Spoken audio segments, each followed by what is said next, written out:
Hey folks, my name is John Murphy. I want to welcome you to a very special edition of On the Homefront today. You know, you might be catching us live on WILI AM 1400 or 95.3 on the FM. And also today we're going to look at talk radio in Connecticut. WILI is part of Hall Broadcasting, and they have a sister station in Norwich that covers the Norwich area and New London. I'm talking about WICH radio.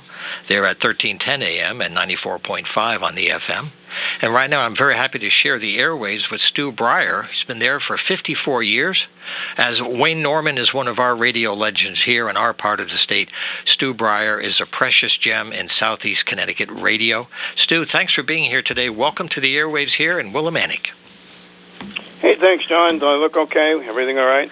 I think we both have faces for radio, so we're good to go. I think we're okay. I got a thumbs up from the producer. I had a lot more hair when I got into radio, I'll tell you that much. I was kind of a hippie with long sideburns.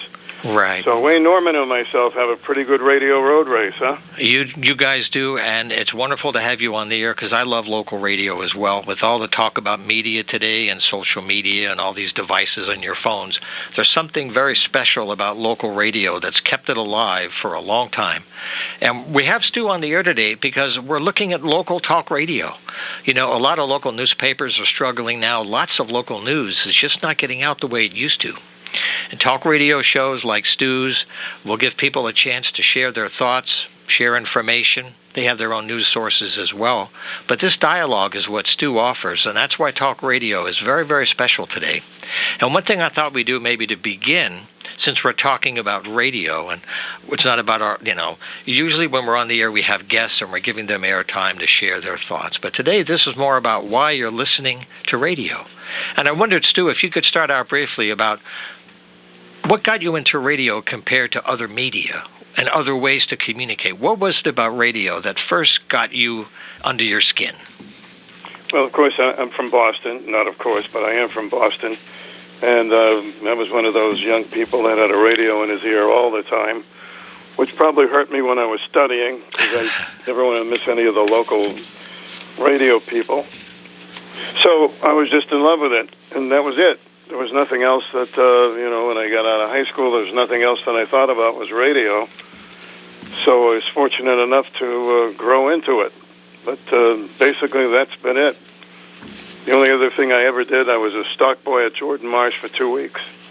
Well, it's always good to have a day job, You never know in radio. I mean, I was good at it. I used to put the bags where they should go and all that. But right. That was a co-op thing from high school. So then when I got out of high school, my parents are going, all right, what are you going to do? Sure. And we got a letter from Northeast Broadcasting School. Bingo! So I went to the Northeast Broadcasting School for 7 months. And then I've been working in radio ever since. Well, I wonder now, doing radio with an audience today, one thing that's always interesting is when you stay somewhere, like you and Wayne, some people, they market hop, they move around from small to mid-sized to large markets, and they don't spend a lot of time in one place in many cases. But when you do, something happens that's unique. And I wondered if you could talk about the local flavor for you. When you stay somewhere, people really get to know you, and you get to know them. Can you talk about the relationship you have with the folks that listen to you, being there every day during the week, all the time? Well, it's fabulous. I mean, after all these years, I'm still excited about going to work. Yeah. And that's something. I had a few years working in Westerly radio. Mm-hmm. Excuse me, but I was always tuned in almost every day to WICH because I liked the way they did things. They were not too stringent. They were having fun, which I think radio should be fun, and it was a tremendous local radio station, playing the kind of music that I liked, and I would keep in touch with them. They would keep in touch with me, and I went from Rhode Island to Connecticut, and I guess the reason is, John, why I've been there so long is I like it. I've had some offers where I could have gone, with some radio stations, but they didn't have the flexibility. I remember when I used to go auditioning, and people would say, no, you can't have any personality, you can't do that. We have a strict format, but I've always been kind of loosey-goosey and like to wing things, and WICH was a place for me. I never thought I'd be here 54 years, but it just why not? I like it. Well, nobody knows that's going to happen. I came out here from New York in late 70s. This is my, 41st year in the area, and something happens when you stay somewhere and you try to connect deeply. And I wondered, what are the calls like today? I mean, you have regular callers that know you like a friend, and then you have new people coming in, just occasional random listeners. But you got a family out there, and you know them by the first name, kind of a tribal thing. How does that work out in the southeast part of the state? Well, it works out pretty darn good. I tell you, I've made so many friends through the years. Some are still with us, some are not. Mm-hmm. And this is an interesting fact, John. You probably know that it is popular as a show can be. Only about 15% of your audience will ever call a talk show. Yeah, that's true. They'll listen to it, but when it comes to picking up the phone and calling, that's a different story. I mean, I go lots of different places. People say, I heard you talking about this, but I just didn't want to call. But the people who are regulars certainly help make the show go, and of course you never know when you're going to get a surprise caller from somebody who's never called before. Oh, those are fun. A lot of it has to do with the topic that you have. Somebody who never had the nerve to call in and say, whoa, wait a minute, I can get into that. I mean, we can talk about hummingbirds, which we do sometimes, or we can talk about, somebody brought up the subject of things you don't like when you're in a restaurant, the type of bathrooms. Well, that went on for a half hour. The facilities. Whoa, a bathroom. Sure. Yeah. Oh, yeah. So it's always interesting. But, you always like to get new callers. And God bless the ones that call you every day. Now, when you have a show every day, you really have time to play with. And I wondered how you develop a certain kind of a cycle of regular guests that maybe a few times a year you hear from some people because they're very active, they do lots of things, and they're worth an occasional guest appearance. Can you talk about how you try to bring guests in and what they try to do to add to your storytelling? Well, John, actually, I've been there so long that now my emails are full of people who want to come on the show. Right. And I don't want to be redundant with guests, so I try to space them out. Right. Because, you have new listeners periodically that join you, and then you say, well, I'll go back to a show about blood pressure or things like that. And, so I try to space it out, and it's worked out pretty good. Particularly, our station is near the two casinos, and I've had a great opportunity to interview a lot of the people that have entertained there. Oh, that's wonderful. So that's been a real plus. I'd love to do that all day. Sure. Those are always great opportunities. Those are good opportunities. Now, the format they have for the station, in case you've joined us, we're talking with Stu Bryer from WICH, covering Norwich and New London. And it's personality radio. To think for radio today, there's so much music out there that it's really hard to compete. Stations can have a great music mix, and people love music all the time. But when you're getting into talk radio, it's a different animal. And I wondered, on your station, you're there every day, Monday through Friday. And then in the afternoon, you have another kind of talk radio, which is syndicated, national talk radio. Can you talk about how they complement and reinforce each other as different ways to use conversation? Okay, in the mornings at WICH, I think we have one of the best mixes of 60s and 70s music, which is put together by people that work at WICH. Right. And then my show has just a ton of flexibility. Some days we can be lighthearted, other days can be very, very serious stuff. And then we have picked up Jimmy Fallon, who's on Fox Radio and Fox Television.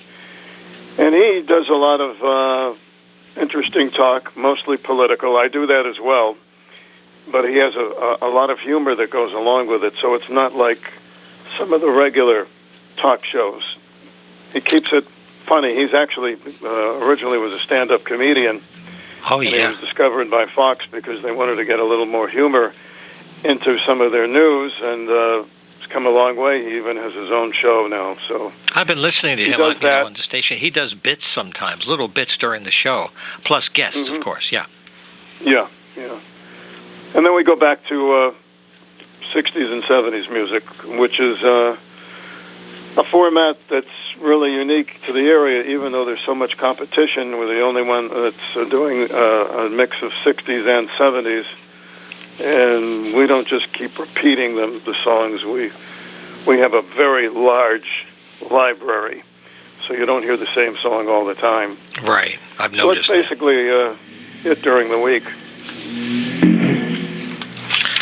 So, the fairness doctrine. A lot of people don't know about the fairness doctrine, but this is something that used to be a rule that was dropped in the 1980s, late 80s, I think it was, that if you were going to get involved with an issue, that you tried to present both sides. So if you had somebody for an issue, then you would try to bring in a guest at the same time on the same show that was against it, and you'd have a little back and forth.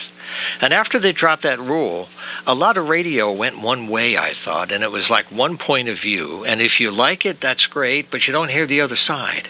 How do you work that balance when you try to plan your shows? Well, first of all, during an election cycle, if I do have one guest, say a Republican, I will definitely have the opponent on. True. That's kind of... as far as during the regular talk, I give my opinion, but I always say numerous times during the program that we welcome all opinions. And we never, you don't have anybody picking up the phone before I do. Screening calls, I don't do that at all. And so if they disagree with me, that's okay. Or if they just want to call up and give a different opinion on something, I let them go. I let them go as long as anybody else. That's my theory with it. Yeah. Do you have any sense kind of works? Yes, and I wondered if you have any funny stories to share, any things that really surprised you one day that came out of left field, because you are live, there's a lot of improvisation in what you do, and sometimes things come along, and you must, after 54 years, have a few crazy moments you could share. You're laughing Some already. Crazy moments that I probably can't tell you.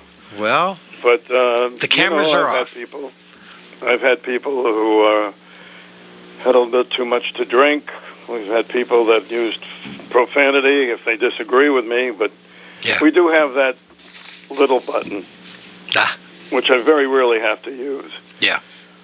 But you never know when you will have to do that. You know, I've had people just out of the blue call up. I had a guy a few months ago that said that he was definitely hunting aliens, and we had about a 35-minute discussion. Still to this day, I don't know if he was for real, but the audience loved him. Hey, I mean, he was phoning home. He was phoning home, you know. He just came out of the blue, you know, so you never know what you're going to get. I have, once in a while, I get a call from somebody that listened to me from the first day I ever got there, which I think is amazing, seeing it's 54 years. That's beautiful.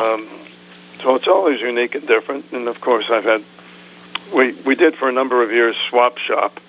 Right. I remember that. People would call. Some would like to swap their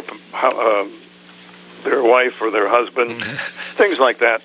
Kind of funny stuff, innocent, although some of them were serious. But we did do a swap shop for a number of years. Once in a while, I still bring it back for a little bit. And I used to do things like Stump Stew, record trivia, takeoffs on Sesame Street, Sesame Street.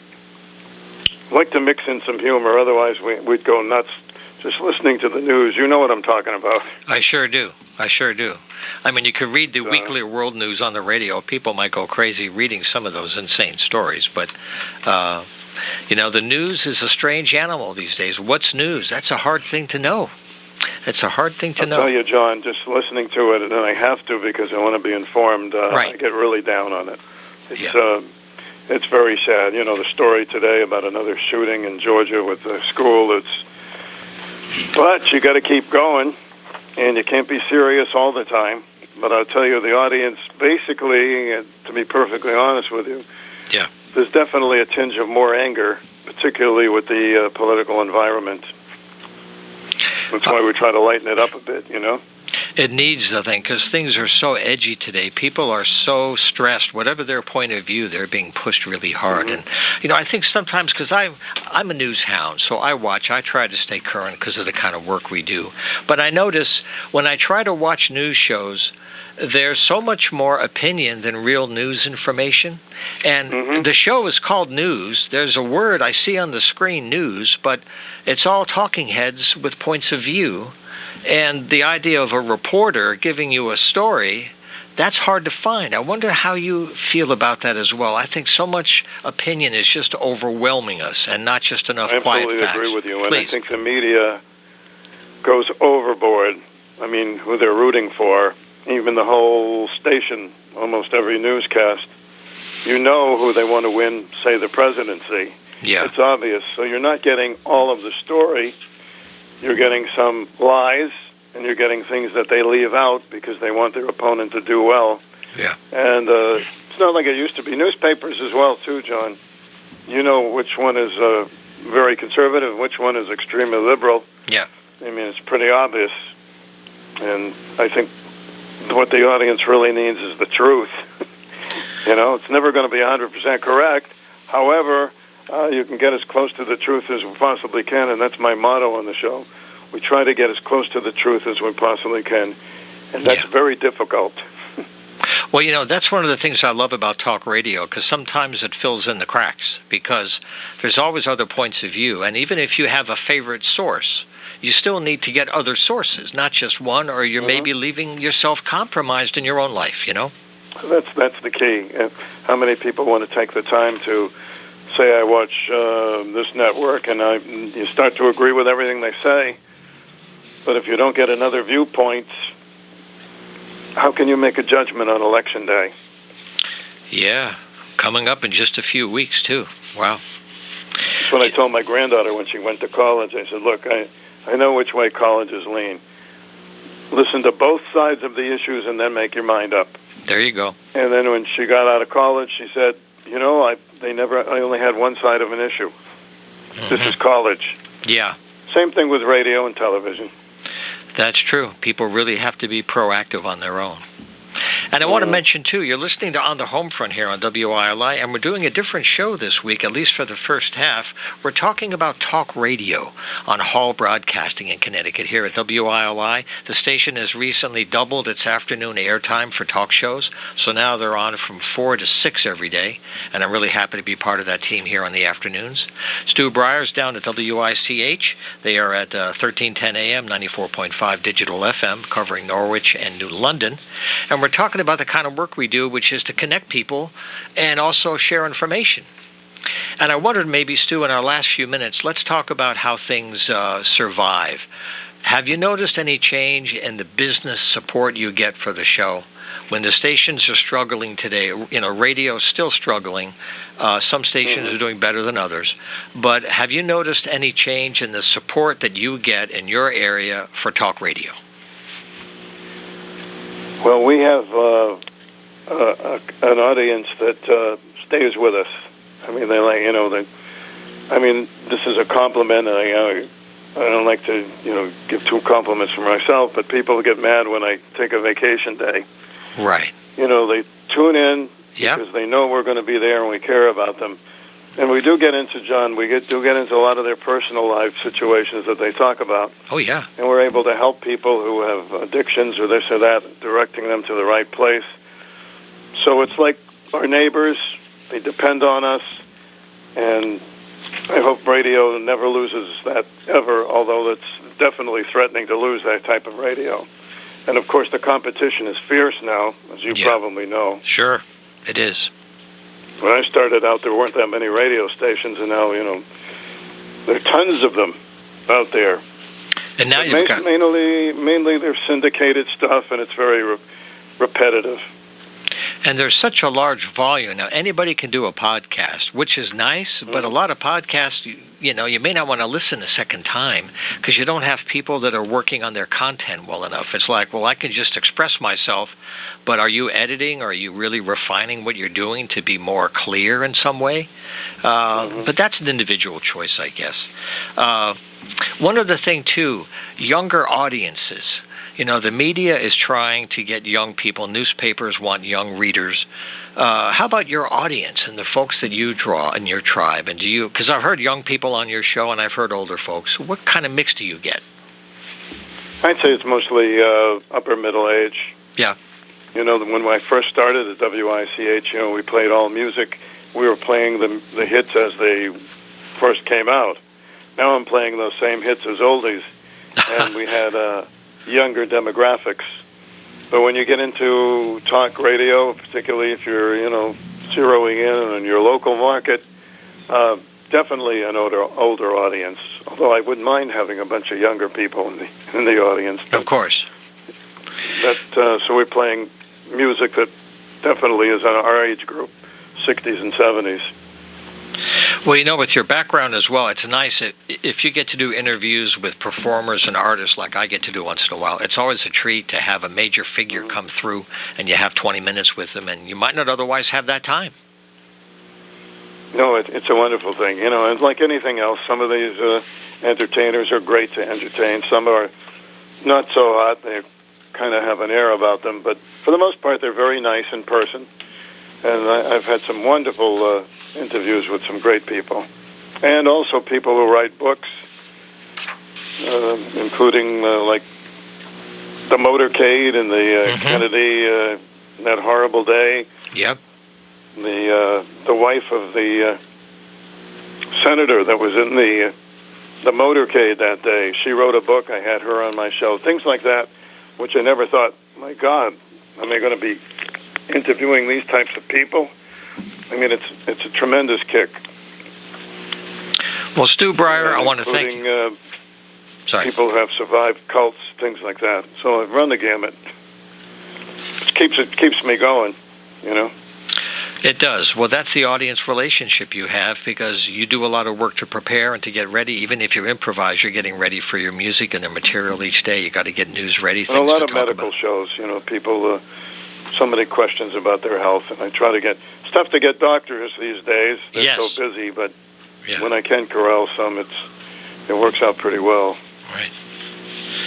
All right. Well, Stu, I want to thank you very much for joining us today here on WILI and talking about the kind of work we love to do.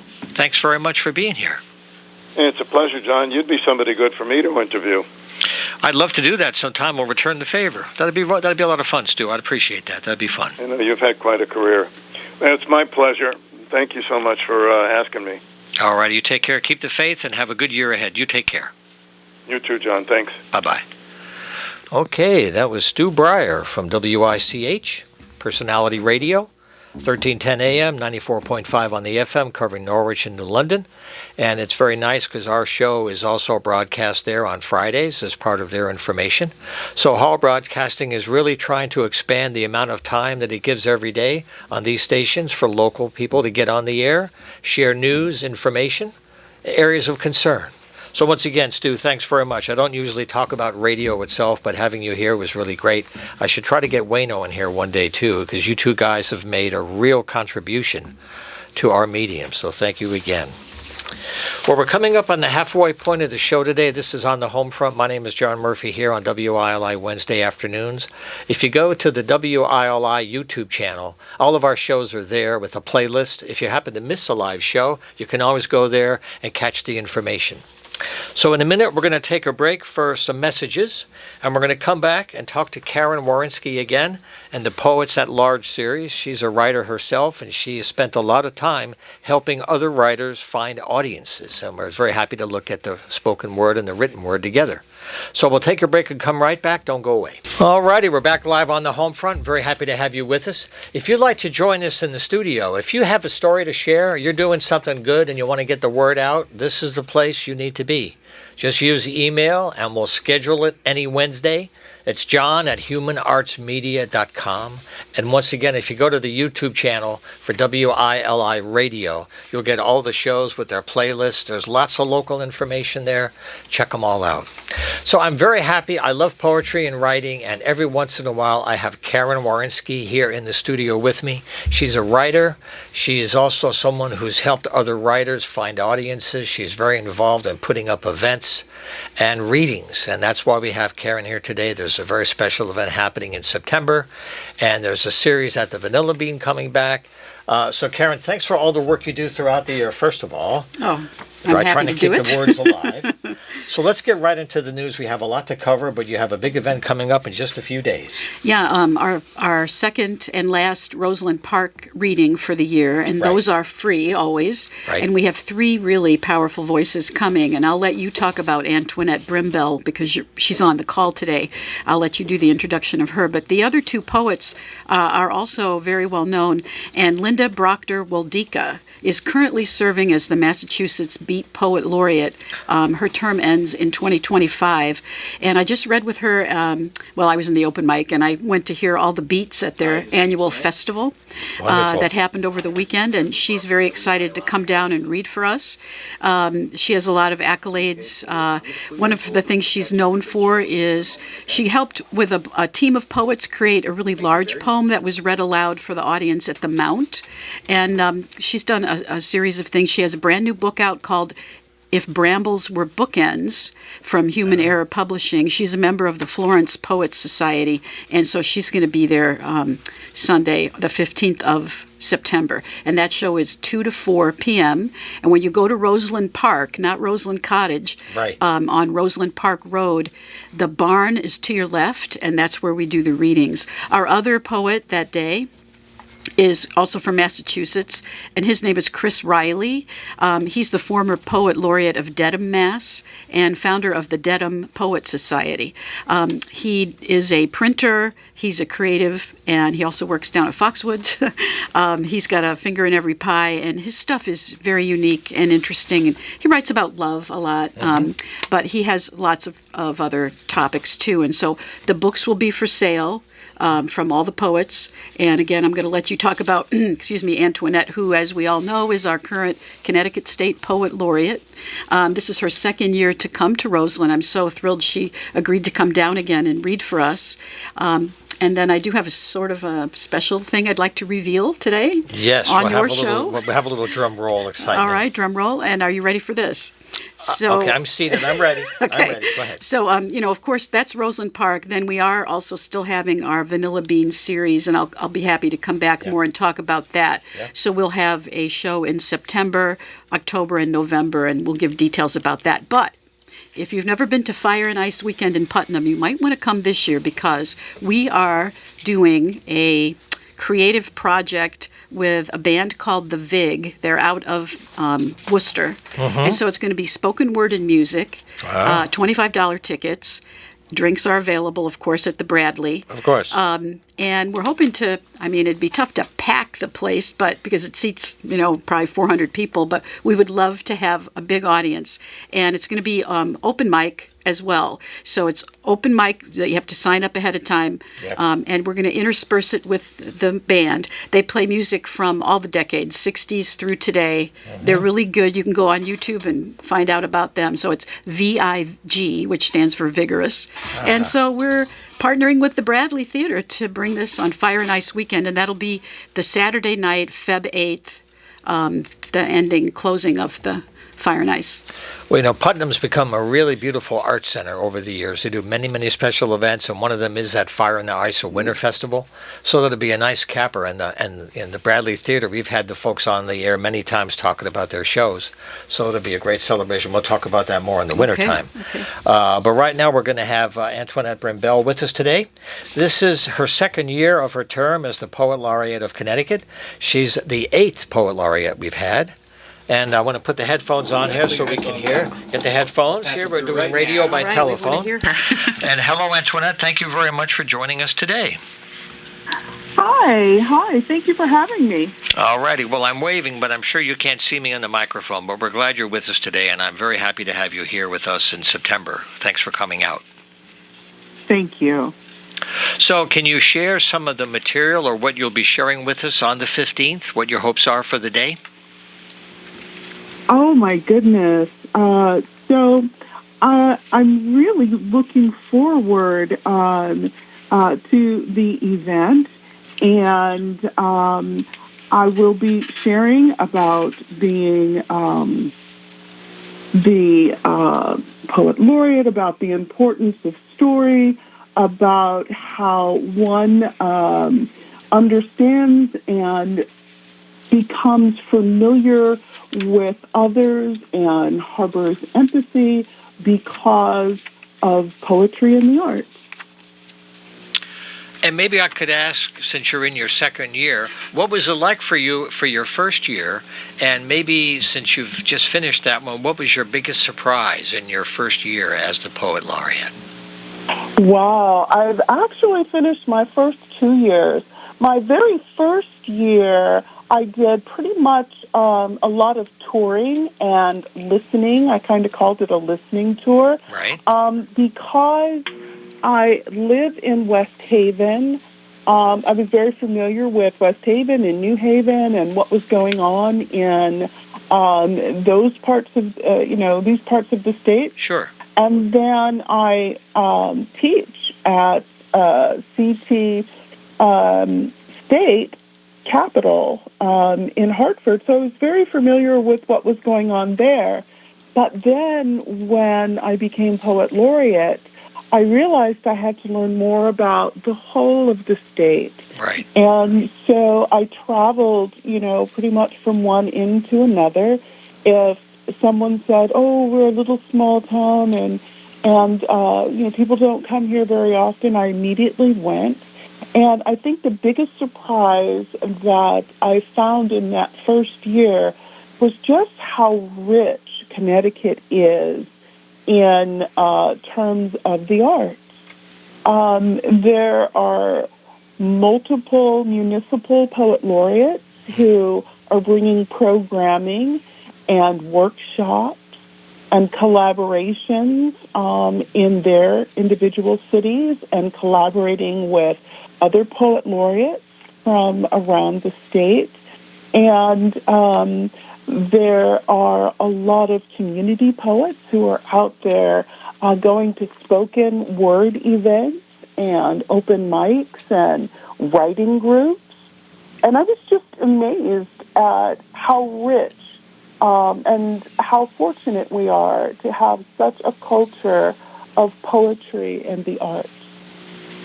And it's also really nice to have someone like Karen here because she's someone who enables these series. She creates opportunities for people who might not otherwise come out of their shell to get up there in front of the microphone and put themselves out there, right? So these special events have many human dimensions to them, whether it's cultural or spiritual, somebody revealing themselves, somebody purging themselves of something. And I've had Karen on several times. Have you noticed regular audiences, people are looking for these connections, and sometimes the challenge is finding out about it ahead of time?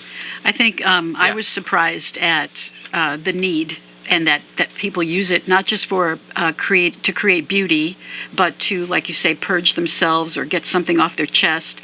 There's a lot of different styles of poetry, a lot of different topics. Politics gets dealt with. And I know I've seen Antoinette in smaller places like Coventry. I'm going to read with her Sunday in Glastonbury. Oh, wonderful. And I have a question, if I could. Of course. Antoinette, what's the most unusual venue that you've been in during the tour? I've been in some beautiful venues. I was at Music Mountain, which is housed in this amazing structure that almost looks like a church, but isn't. It's actually an old building that was brought to the mountain via train, and it was ordered from a Sears catalog. It's like a Fitzcarraldo thing, huh? Somebody dragged it by train. My God. Yes, and then they transported it to the mountain, and they put it together. Evidently, I guess I'm dating myself when I say, old Sears and Roebuck, they had a catalog, and you could order an entire building and then put the entire building together with what is contained in the packaging. Well, not in your lifetime. Not in your lifetime. Yeah, you're not right. dating yourself that. But yeah, that was maybe the 1900 era. Yeah, most definitely. But the fact that I still even remember Sears, going in and buying clothes at Sears. We all remember that catalog. That was such a beautiful building. I was also in Windsor and got a lesson about, the locks and how they function and how they are built. I was also, and it escapes me exactly what city I was in, and someone said, hey, in the wall behind this building is a cannonball from the Revolutionary War. Right. And I was like, oh, my God, this is amazing.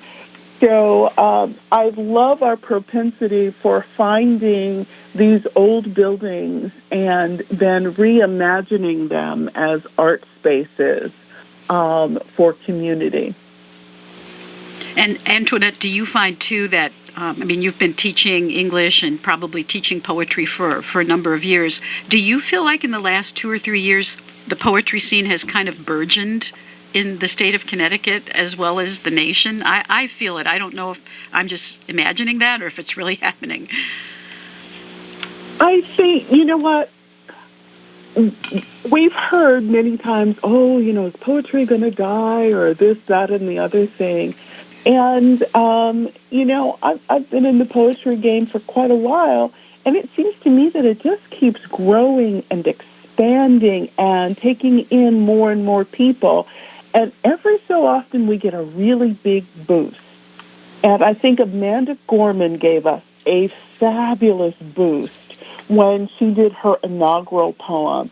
And Yes. Then I think a lot of young people identified with her and said, wait a second, they've put her voice, her very young voice, on a national stage.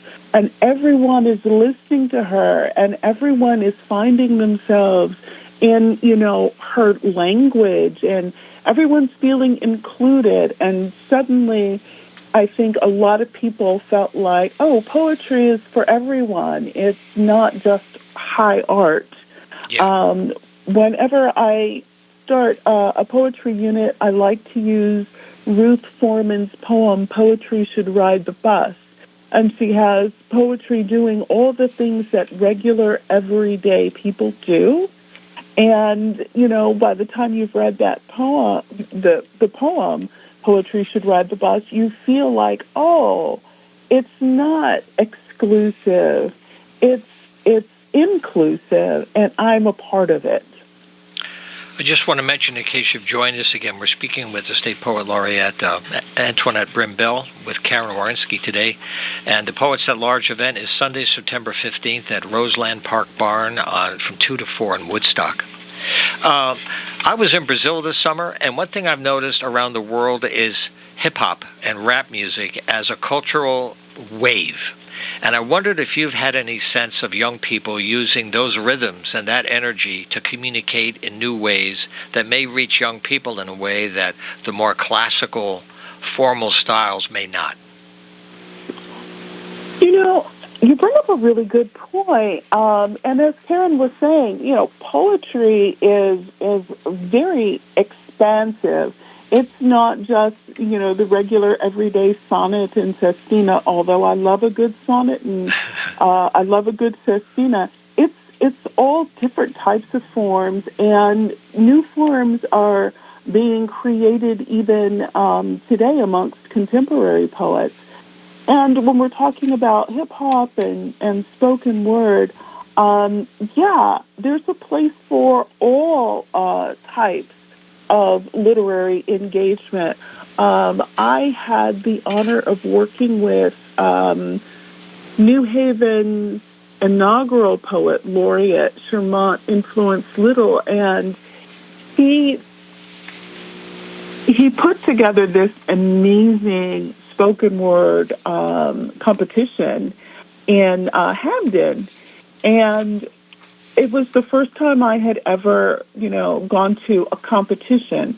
I was very, I'm very familiar with spoken word, but an actual competition, and it was so much fun. There was so much audience involvement, which is something that we don't usually see in more traditional poetry readings.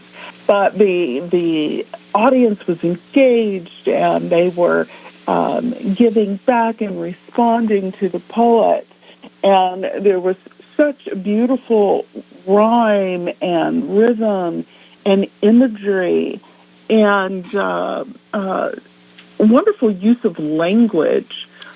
I was just absolutely fascinated. It was so much fun. Well, and if I can just interject like, a little, I got to hang out more and and see these other forms of poetry.